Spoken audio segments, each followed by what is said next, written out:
Y hoy quiero hablar de un tema que me llama mucho la atención, los obituarios.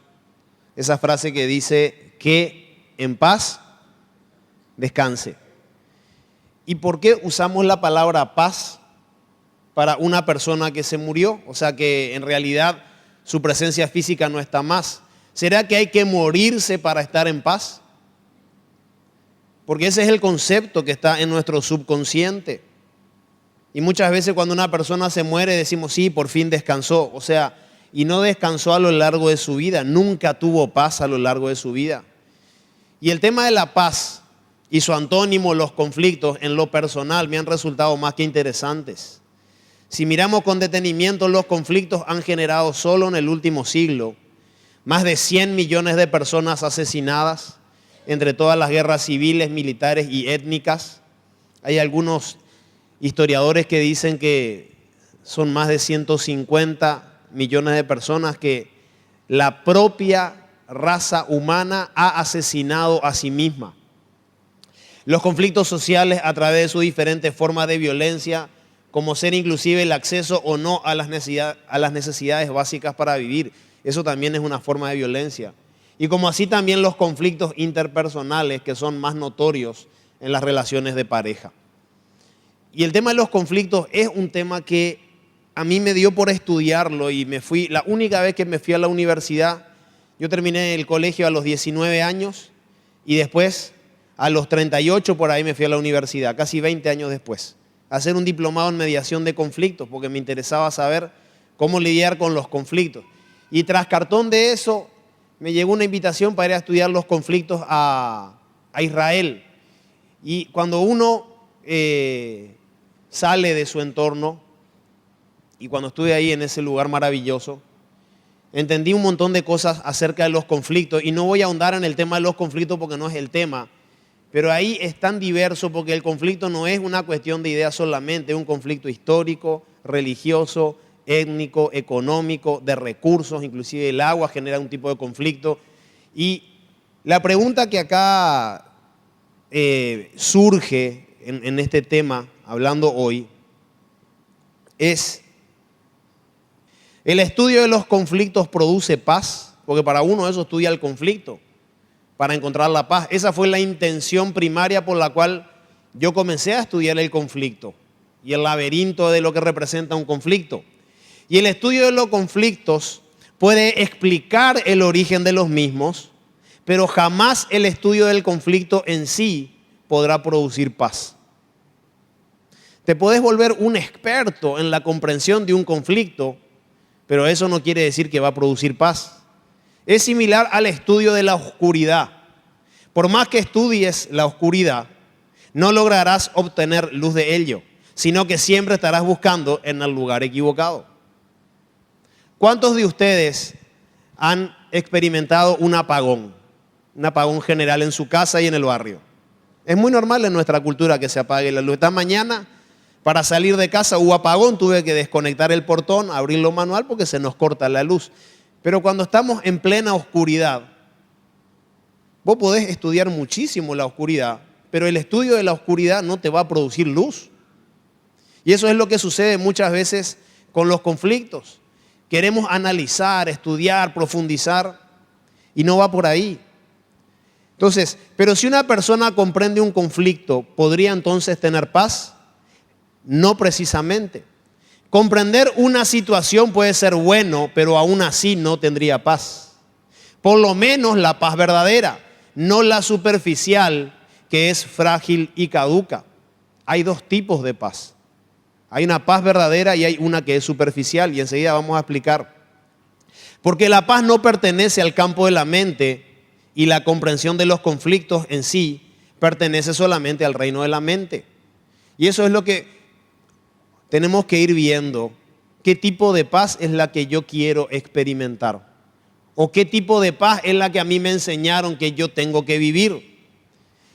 Entonces surge otra pregunta. ¿Todos los conflictos se generan en la mente? Es correcto. Todos los conflictos tienen su origen en la mente. En su esencia son intereses de la mente egotista que se manifiestan detrás de posiciones personales frente a otras personas. Y son en su esencia la defensa de una posesión. Ya sea, y le voy a hacer una breve lista, ahí está, física, relacional o virtual. Y permítanme explicar esto para que ustedes puedan observar su mente, cómo la mente es altamente posesiva. La mente lo único que le interesa es la posesión. Por ejemplo, posesiones físicas.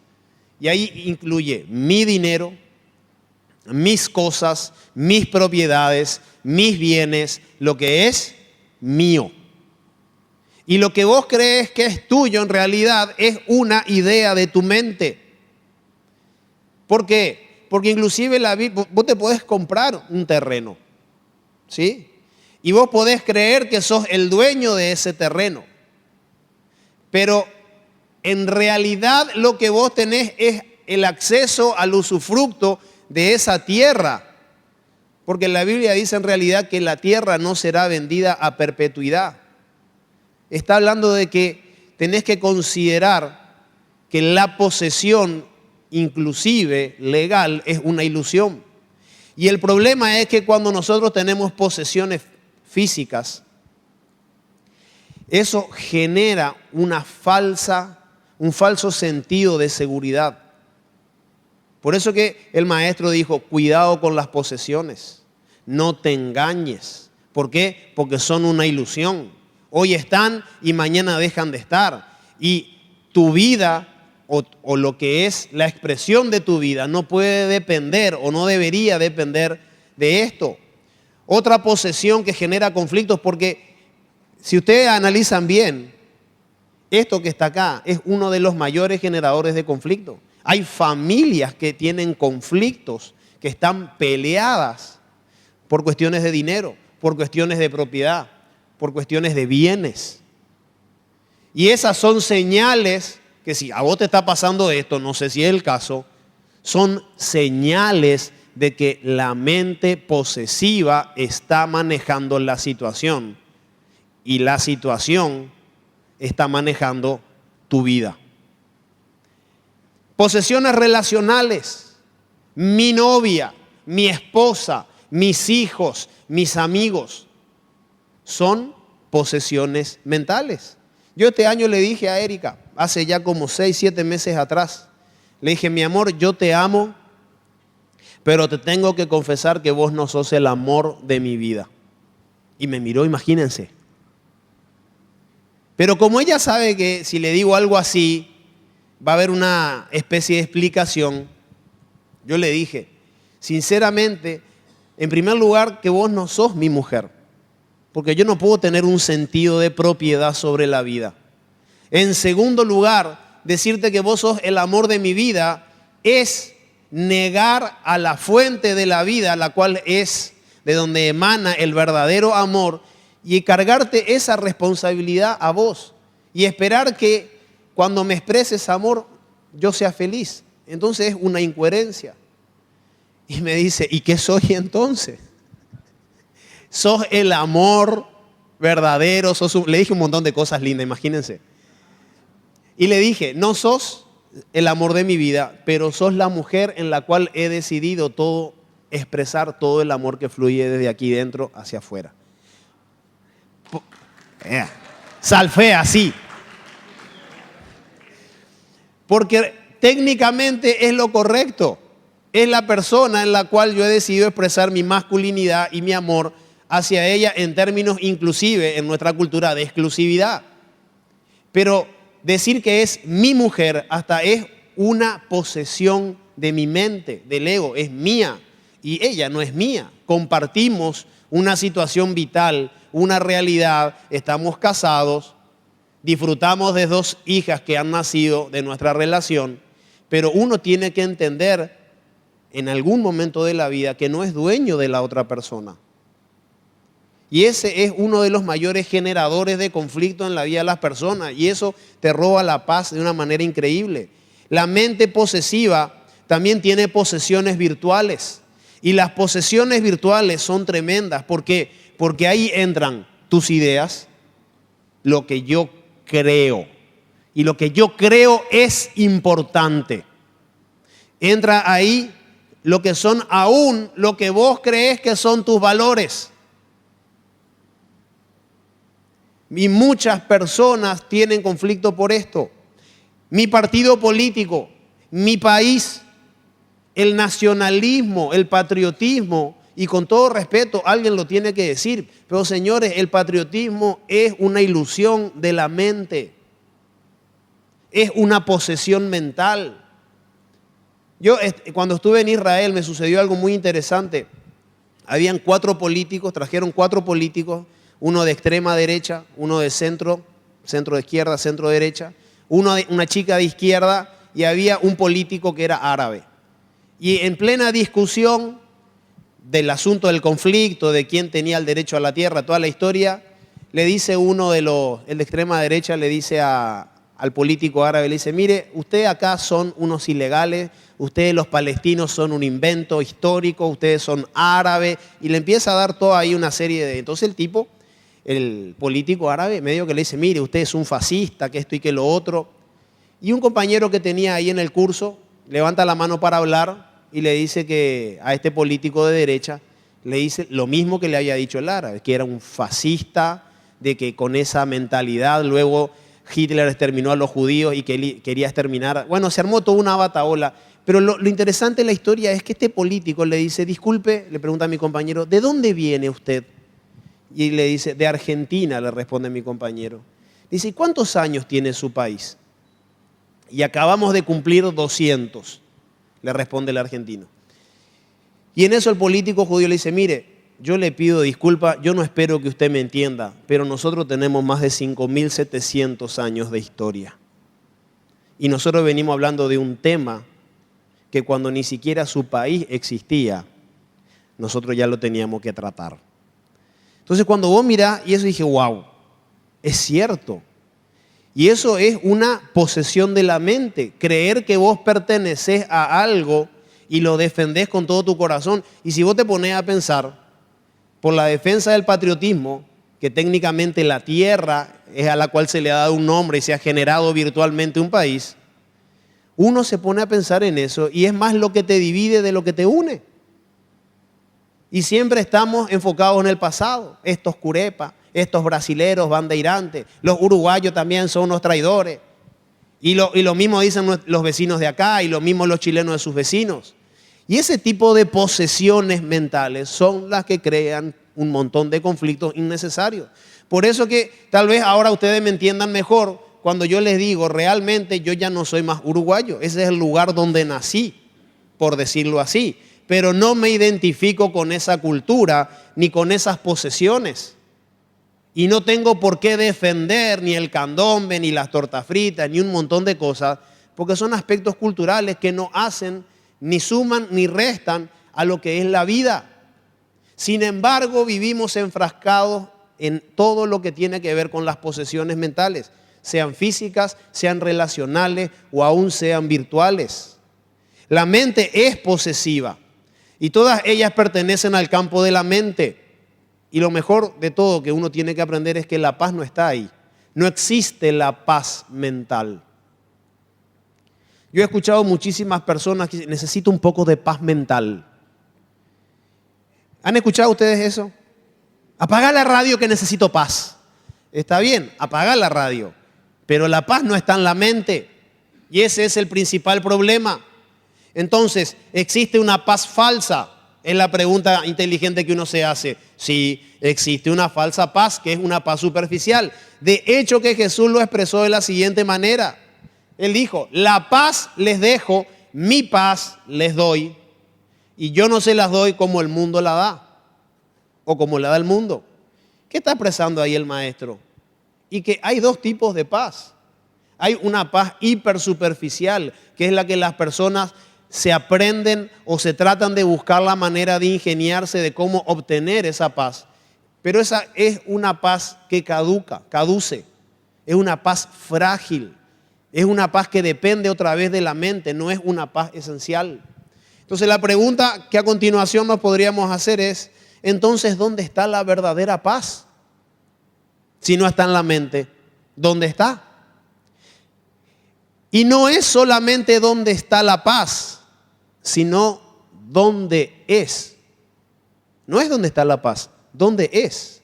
La paz es una parte inseparable del ser interior, del espíritu, de tu conciencia. Nosotros tenemos muchos conceptos mentales sobre la paz y poca experiencia sobre ella. Hay un montón de ideas que están ahí, circulando en tu mente con respecto a la paz, pero la experiencia de la paz a veces es muy pobre. Por ejemplo, la definición de estar en paz señala una verdad, pero en realidad eso no es posible a menos que tomes conciencia de que eres paz. ¿Qué quiero decir? Que no puedes estar en paz a menos que seas la paz. Y ser la paz no es algo que se hace desde la mente. Más aún en nuestra cultura occidental, que es muy superficial, solo debemos observar la manera en cómo nos saludamos. ¿Alguna vez te pusiste a observar, sin juzgar, la manera en cómo nos saludamos en Occidente? La pregunta más frecuente es, ¿cómo estás?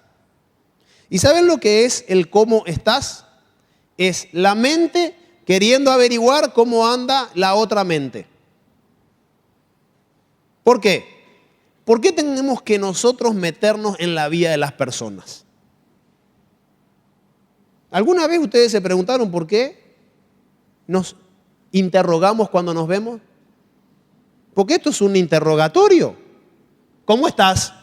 Y la mayoría de nosotros estamos hechos pelota a veces y le decimos, bien, ¿quieres que te cuente? Mejor no te cuento. Pero es un interrogatorio. Es la mente queriendo hurgar en la mente de la otra persona, porque la mente es chusma, es curiosa.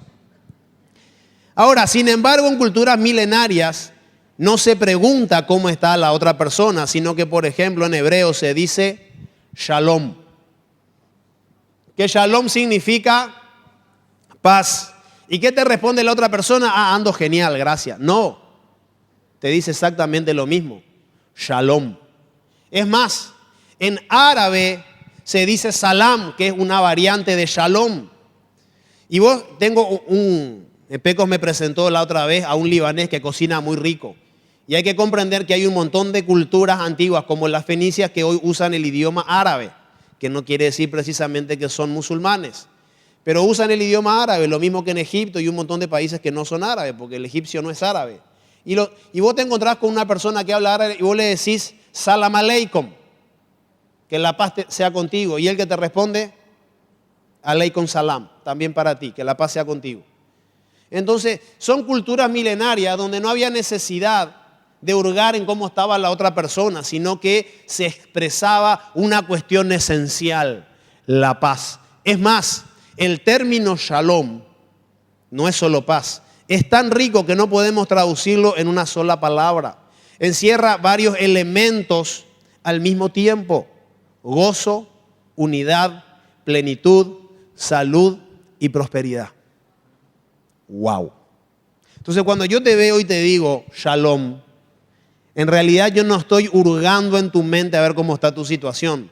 ¿Por qué? Porque yo te estoy deseando esto: gozo, unidad, plenitud, salud y prosperidad. Imagínense lo averiado que está nuestro vocabulario. Porque esto no lo hacemos. Esto no es lo que le expresamos a las personas. No nos enseñaron a expresar cuestiones esenciales. Cuando Jesús mandó a los 12 apóstoles, les dijo: en cualquier pueblo o aldea donde entren, busquen a alguien que merezca recibirlos. Busquen. Y quédense en su casa hasta que se vayan de ese lugar. Al entrar digan: paz, shalom a esta casa.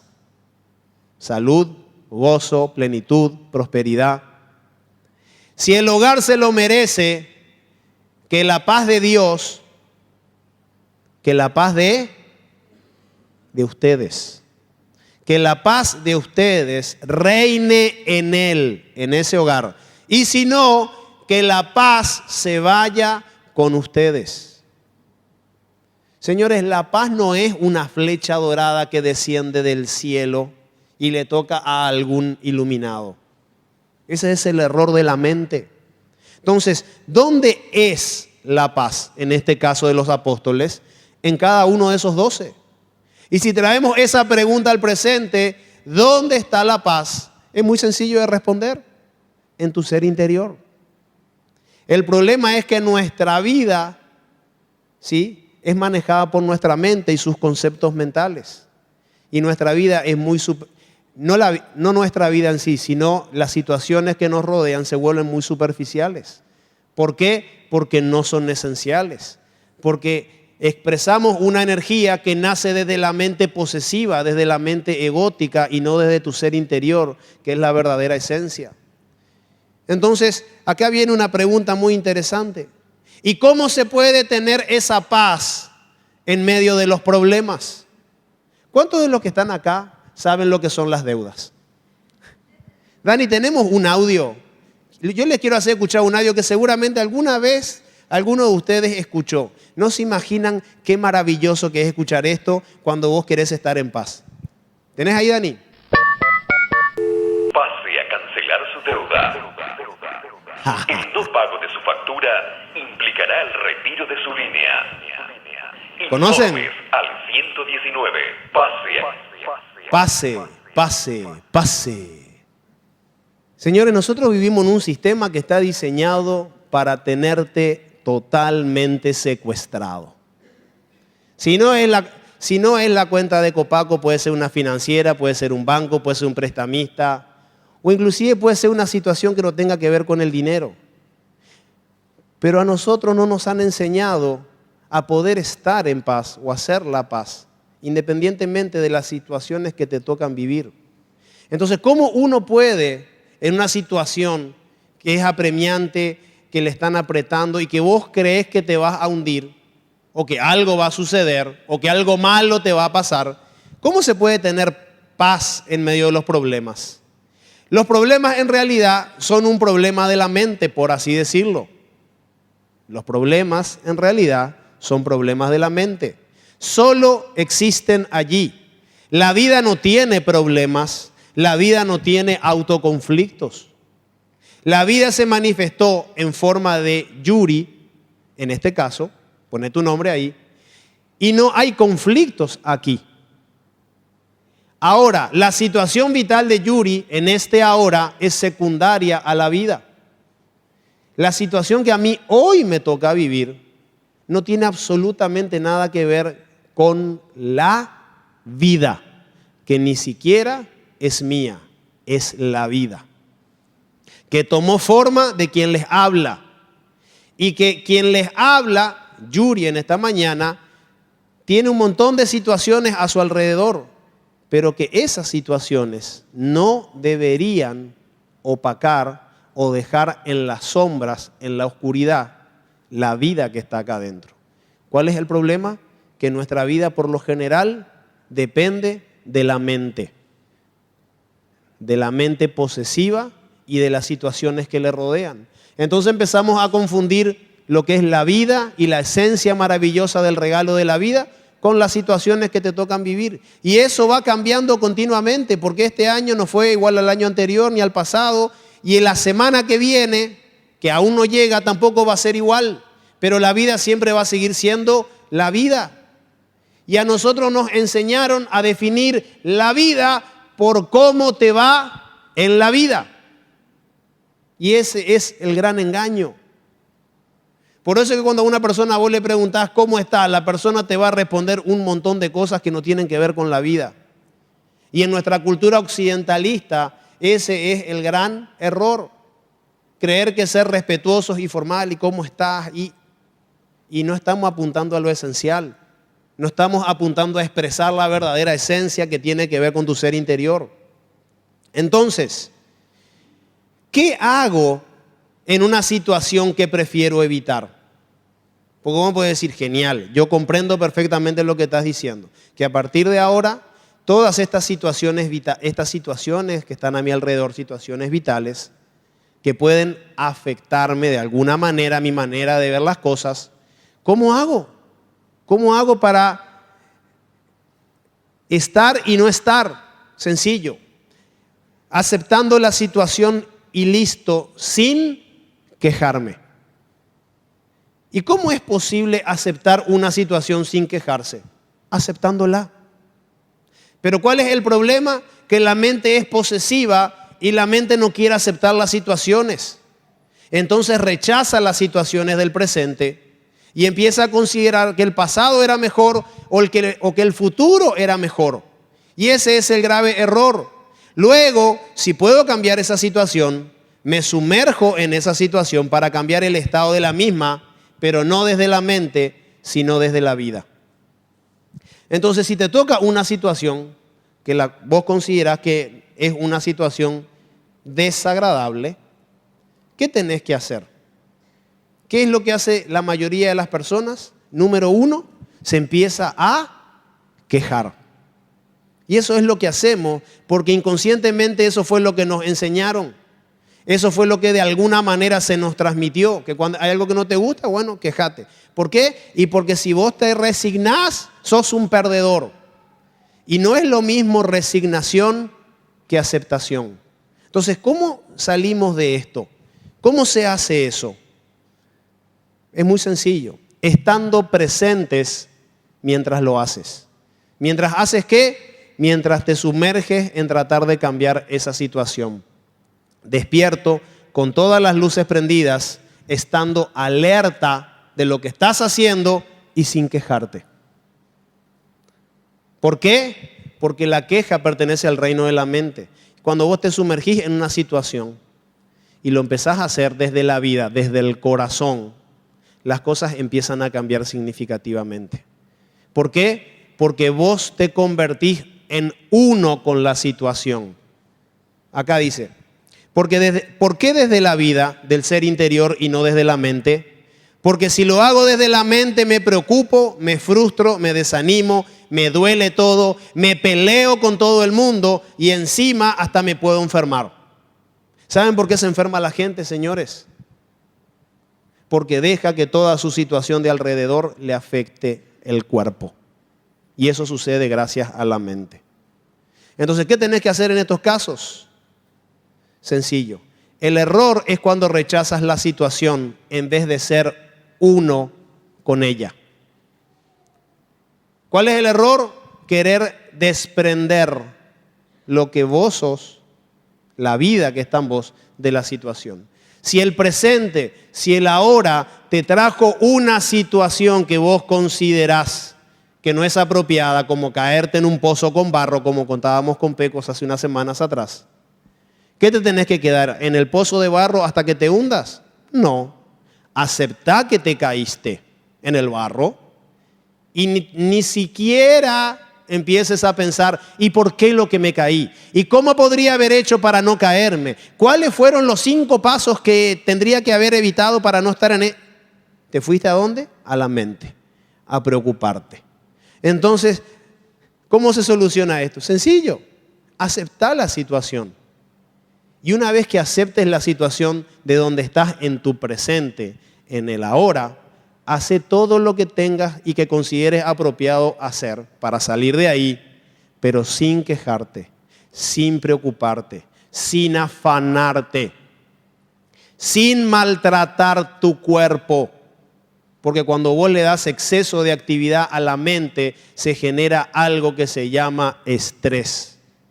Y ese estrés es la enfermedad del siglo XXI, la enfermedad silenciosa que está matando a la mayor cantidad de gente de la historia. Estrés. ¿Sabes lo que es el estrés? Es uso excesivo de la mente. Querer estar allá en el futuro o querer estar en el pasado o querer estar en otro lado, menos en la situación que te toca vivir. Entonces, ¿cómo vos salís de una situación? Fundite con la situación, aceptala, no la rechaces. Por algo sucede lo que te está sucediendo. Y dice Romanos 8:28, que a los que aman a Dios, todas las cosas te ayudan a bien. A menos que te conectes y que te unas a la situación y la aceptes, la situación te va a seguir torturando porque la vas a tratar desde la mente y no desde la vida. Ahora, ¿hay algunos pasos para llegar a experimentar la paz verdadera? Bueno, no sé si paso sería la palabra indicada, porque eso significaría que es un proceso y a la mente le encantan los procesos, porque generan tiempo y el tiempo es una ilusión. En realidad lo que sucede es que la paz ya está manifiesta, pero nuestra mente egótica no la deja salir a la luz. Por eso tenemos a nuestro alrededor tantas personas conflictivas. Entonces, yo te animo que esta semana empieces a observarte. Hoy empieza la semana, empieza a observarte y te vas a dar cuenta cómo hay un montón de cosas que suceden que son pura y exclusivamente fruto de tu mente. Y cuando logres observar eso, quiere decir que estás empezando a observar tu mente. Es muy buen camino. Una de las maneras que en lo personal he llegado a descubrir que esa paz fluye en abundantes cantidades es cuando sufrimos y apagamos la mente. A la mente no le gusta sufrir, pero sufre igual. Es como si fuera en sí misma esquizofrénica. Porque eso es la mente en sí. El hecho de que no te la hayan diagnosticado no quiere decir que no la tengas adentro. Está, ¿en dónde? En la mente. Yo le voy a contar algo. Mi esposa Erika, que está ahí en el fondo, que atentamente les recibe y les ubica y agradezco que le hagan caso. Ella estuvo con una enfermedad de muerte durante 2 años y 8 meses. ¿Saben cómo se llama? Y con un diagnóstico de que se iba a morir. ¿Saben cómo se llama eso? Previudez. Cuando vos sabés que tu cónyuge se va a morir en algún momento. Y vivir 2 años y 8 meses esperando que la muerte te venga a golpear la puerta, ese es un juego diabólico. Ahora, en esos 2 años y 8 meses de su sufrimiento y el mío y de nuestras hijas, jamás nos quejamos. Nos hicimos muchísimas preguntas y no teníamos las herramientas que hoy tenemos. Pero vivir con la persona que amás y saber que se puede ir de un momento a otro, ahí se acaban las ideas, se acaban las doctrinas, se acaba la posesión, se acaban muchas cosas. Y durante algún tiempo inclusive mi mente me hizo creer de que era un castigo, porque la mente es tan esquizofrénica en sí misma que te va a autoflagelar, cuando en realidad a través de ese proceso de una enfermedad que llegó a la familia, y agradezco a Pecos, Gaby, que estuvieron todos esos años y cada semana y cada día junto a nosotros, en ese proceso de sufrimiento hubo purificación. ¿Por qué? Porque hubo un desapego de la mente.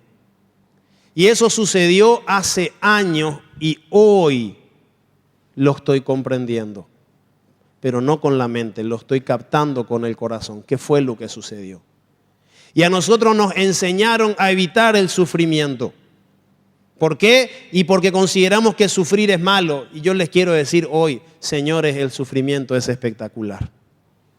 Nuestro maestro, el Mesías, sufrió. Y sufrió. Sufrió una muerte de cruz, una vergüenza para lo que era el Santísimo de Israel. Imagínense. Entonces, si el Mesías sufrió, ¿qué te hace pensar que el sufrimiento es algo malo? El sufrimiento es algo espectacular. El sufrimiento va a hacer que bajen todos tus decibeles mentales. Y el sufrimiento lo que produce es empezar a ponerte en armonía con tu ser interior. Porque mientras todo va bien, mientras estás facturando, mientras las cosas andan bien, mientras nadie se enferma y no tenés ningún problema, la mente genera un montón de ideas autoposesivas. Yo soy el escogido de Dios, Dios nos está bendiciendo, esto, lo otro, y creas un mundo de idolatría. Y esa idolatría que nadie habla y que nadie enseña, por lo menos fuera de este lugar, Esa es la idolatría que te aleja de la verdadera espiritualidad. Cuando empezás a evaluar tu vida por cómo supuestamente Dios te bendice. El sufrimiento es una manera de expresar esa paz latente que está dentro nuestro. Pero por lo general, las personas solo tienen destellos de ella. Porque luego la mente viene a ocupar el trono y el ser en su totalidad queda opacado. Otra manera de experimentar la paz, que no es el sufrimiento, es conectándose con la creación, en silencio y hacerse uno con la situación. Hacerse uno con la situación. Y puede ser frente al mar. Cuando vos te sentás frente al mar y ves la vastedad del mar, que es inmenso, y lo empiezas a contemplar en silencio, inexorablemente tu mente empieza a reducir su actividad. ¿Por qué? Porque ese ser divino que está dentro tuyo está contemplando algo divino que en algún momento fue expresado en la creación. Y eso no se hace mirando el mar y diciendo, qué linda las olas, qué lindo el... ¿Por qué? Porque ya ahí le das actividad a la mente. Y contemplar algo significa estar en absoluto silencio, siendo uno con esa situación. Otra manera de hacerlo es observando un atardecer en algún lugar que te guste y fundirte con el atardecer. Sé uno con el atardecer. El atardecer no es solo lindo para sacar fotos. El atardecer, inclusive en la cultura hebrea, milenaria, en cada atardecer termina el día. Nosotros tenemos un calendario que está totalmente alterado, que es gregoriano, y en segundo lugar que termina fuera de hora, porque el día termina cuando el sol se pone y el día comienza cuando el sol terminó de ponerse. Y ver un atardecer es algo que a la mayoría de los seres humanos que están por despertarse o despiertos les encanta. ¿Por qué? Porque es una conexión con el ahora, con el presente. Y este tipo de, otra más, Dani, porfa, contemplar una planta. Contemplar una planta sin decir nada. La maravillosa creación manifestada. Y este tipo de, como por ejemplo también puede ser un animal, contemplar un animal, contemplar una flor, observarlo en la quietud, no con la mente, sino con el corazón, con tu espíritu. Eso va a generar de una u otra manera que la actividad mental se reduzca. Así como sucede en el sufrimiento, también sucede en situaciones de absoluta quietud. ¿Y por qué es bueno eso? Porque eso empieza a conectarte con tu ser interior, porque todo eso está dentro tuyo. Entonces, ¿la paz se entiende primero o se experimenta? Debemos entender la paz primero para experimentarla o se experimenta. La verdad que no importa si lo entiendes o no. Lo que importa es que la seas, que seas la paz. Y miren lo que dice Filipenses 4:7. Y la paz de Dios, que sobrepasa todo entendimiento, sobrepasa todo ¿qué? Todo entendimiento. Entendimiento significa capacidad de la mente, de tu mente, de que la puedas comprender. Entonces no importa si lo entendés o no lo entendés. No está en ese reino, te lo está diciendo. Entonces la paz de Dios que sobrepasa toda capacidad mental de entenderlo, guardará vuestros corazones, tu ser interior, y vuestras mentes, la que no entiende y la que molesta y la que hace ruido. ¿En dónde? En Cristo Jesús. ¿Y dónde está Cristo Jesús? Acá. Ya lo decía el apóstol. Ya no vivo yo, sino Cristo en mí. La paz no es un producto para que la mente lo comercialice. La paz difícilmente puede ser comprendida por la mente no renovada. Llega un punto en que la mente se renueva y comprende esto. Pero no lo vas a entender primero para experimentarlo después. Y es ahí donde entra el acto de fe. Yo le escuchaba a Pecos esta mañana que estaba tratando de conectar a las personas con su ser interior y era como que veía mentes sobrecalentadas, echando humo. No nos vamos a apagar porque si nos apagamos perdemos el dominio. ¿Y saben qué? Esa es una energía que vibra y que se percibe. Sin embargo, con muchísima sabiduría y amor. Y de eso se trata, de comprender de que la salida a ese estado interior, o la entrada, por así decirlo, no depende de tu mente. Si realmente vos querés estar en un estado de paz, es imposible que estés a menos que seas. Y es imposible que seas desde tu ser interior a menos que aprendas a observar tu mente y cómo ella es la principal enemiga de la paz que vos podés manifestar, de que vos podés expresar. En esas culturas milenarias, como en el hebreo, cuando uno dice shalom, ¿por qué uno dice shalom? Porque uno está expresando su esencia. No la mente, sino su esencia. Ahora, esto no es una etiqueta para que ahora cuando nos veamos, vea shalom y te me hagas el espiritual. No va por ahí. Sino va para qué? Para que empieces a generar ese acto maravilloso de fe, de empezar a apagar tu mente y encender tu espíritu. Encender ese yo soy que está acá adentro y que está clamando para iluminar todo tu alrededor. Amén. Entonces no esperes entenderlo todo, no esperes comprenderlo todo, porque la palabra dice que para el hombre natural estas cosas son locura y solo se pueden discernir desde el espíritu.